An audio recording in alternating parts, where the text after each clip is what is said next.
Corona, corona, corona और corona. सोते हैं तो कोरोना, जागते हैं तो कोरोना। आखिर कब तक कोरोना कोरोना सुनते रहेंगे? विश्व भर में लाखों लोग इस वायरस की चपेट में आ चुके हैं। सारा दिन यही सोचते रहते हैं कि इस भयानक बीमारी से कैसे बचें। घर में रहें तो कितने दिन, बाहर न जाएं तो कितने दिन, अभी तक कुछ पता नहीं। सोचने वाली बात यह है कि आखिर यह सब अचानक कैसे हो गया। भुखमरी, बेचैनी, लाचारी, बेरोजगारी सब पर है भारी एक महामारी। जी हां दोस्तों, एक वायरस ने पूरी दुनिया की सांसें फुला रखी है। हॉस्पिटल आइसोलेशन वार्ड में नजर दौड़ाइए या सड़क पर सर पर चल रहे इन मजदूरों को देख लीजिए। सबकी सांसें फूली हुई हैं, किसी की बीमारी से, किसी की भूखमरी से।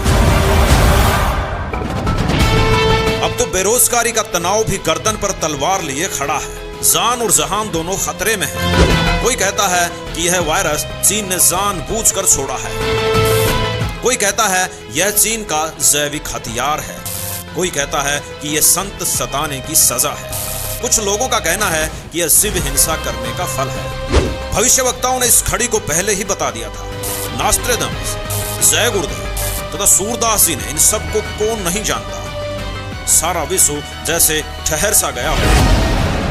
एक वायरस ने सारी दुनिया को सोचने पर मजबूर कर दिया है। सबसे शक्तिशाली कहे जाने वाले देश अमेरिका, रूस, ब्रिटेन सभी इस वायरस के आगे ऐसा है नजर आ रहे हैं। शायद इंसान को अपनी औकात का पता चल रहा है, लेकिन अब भी कुछ लोग भगवान के अस्तित्व को नकारने की कोशिश कर रहे हैं, जो अभी इस वायरस की चपेट में नहीं आए हैं। यह वीडियो विश्व के उन बुद्धिमान लोगों के लिए है जो इस भयानक समय में भगवान, गॉड, अल्लाह को खोज रहे हैं। कहीं सच में यह संत सताने की सजा तो नहीं है, या फिर कोई बड़े परिवर्तन की आहट है, जिसकी भविष्यवाणियां पहले नास्ट्रेडमस, सूरदास, रविदास और फ्लोरेंस ने कर रखी है।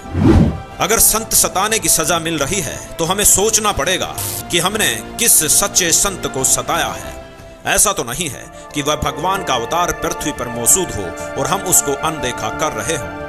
कहीं हम उनको कष्ट तो नहीं दे रहे जिससे प्रकृति भी हमारे खिलाफ होती जा रही है। हमने किस्से कहानियों में सुना था कि संत को सताया था तो पूरा गांव जमीन में धंस गया।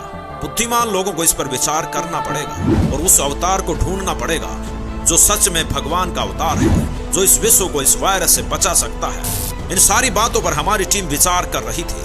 हमने सारे तथ्य भी जुटाए और कोशिश की कि कहीं सच में यह जो महामारी है यह विश्व के कुकर्म और पापों का फल तो नहीं है।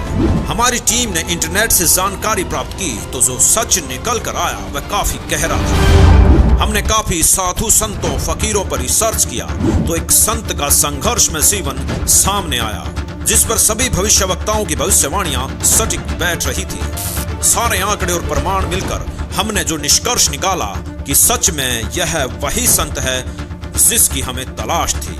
जी हां, उनके अनुयायियों से बात की जो इस बात पर दृढ़ हैं कि यह वही संत हैं जो विश्व को बचा सकते हैं। उनसे निवेदन किया जाए, प्रार्थना का तरीका भी बताया। अगर निवेदन भी भाव से देश के राजाओं द्वारा किया जाए तो संत जी जल्दी प्रसन्न होंगे और इस महामारी से बचा सकते हैं, ऐसा उनके अनुयायियों का दावा है।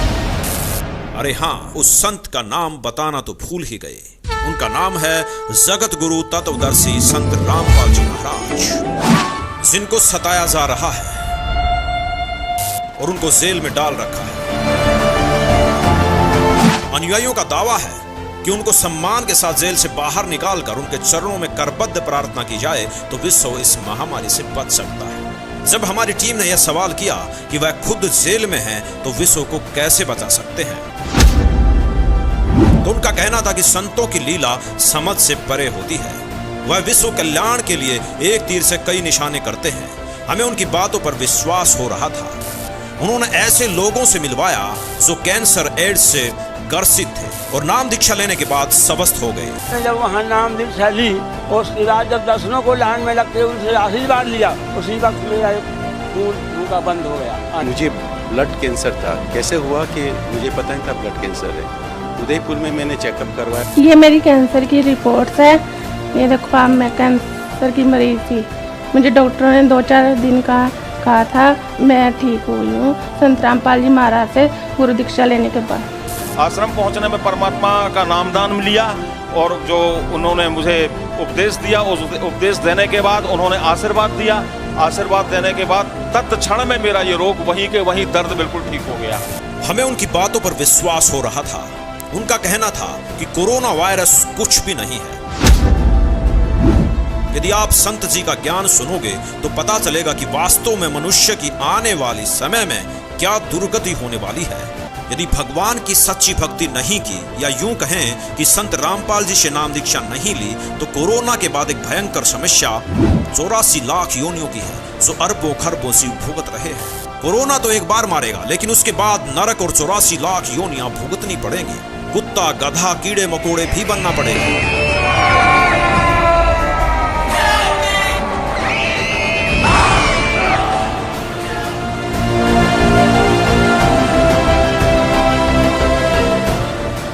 अब मारी थी, फिर कहाँ गया? स्वर्ग गया, फिर पृथ्वी पर, फिर स्वर्ग गया, फिर पृथ्वी पर, फिर नरक गया।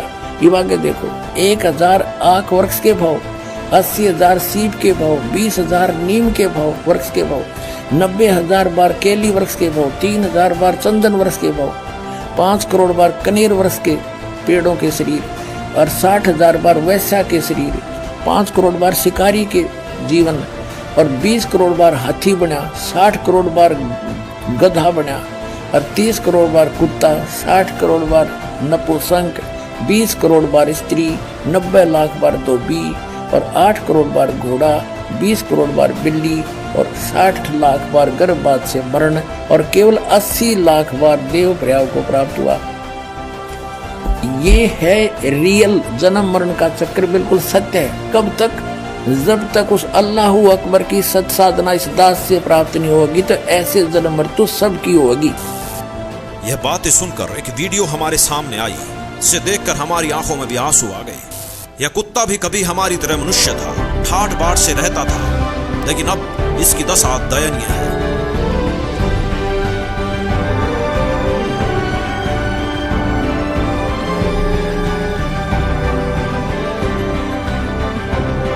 दोस्तों, सच है और बिल्कुल सच है, भगवान के अवतार सारे विश्व का कल्याण करने आए हैं। हमारी टीम का भी सभी से निवेदन है कि संत रामपाल जी को जल्द से जल्द देशों के राजाओं द्वारा विश्व को बचाने के लिए नम्र निवेदन भेजा जाए। सारे विश्व की प्रजा भी श्रद्धा भाव से निवेदन करे तथा सारा संसार संत रामपाल जी से नाम दीक्षा लेकर अपने मोक्ष का रास्ता तय करवाए। आशा करते हैं कि आपको हमारी वीडियो पसंद आएगी। वीडियो को लाइक, शेयर और सब्सक्राइब जरूर करें ताकि यह कल्याणकारी संदेश सारे विश्व तक पहुंच सके। धन्यवाद।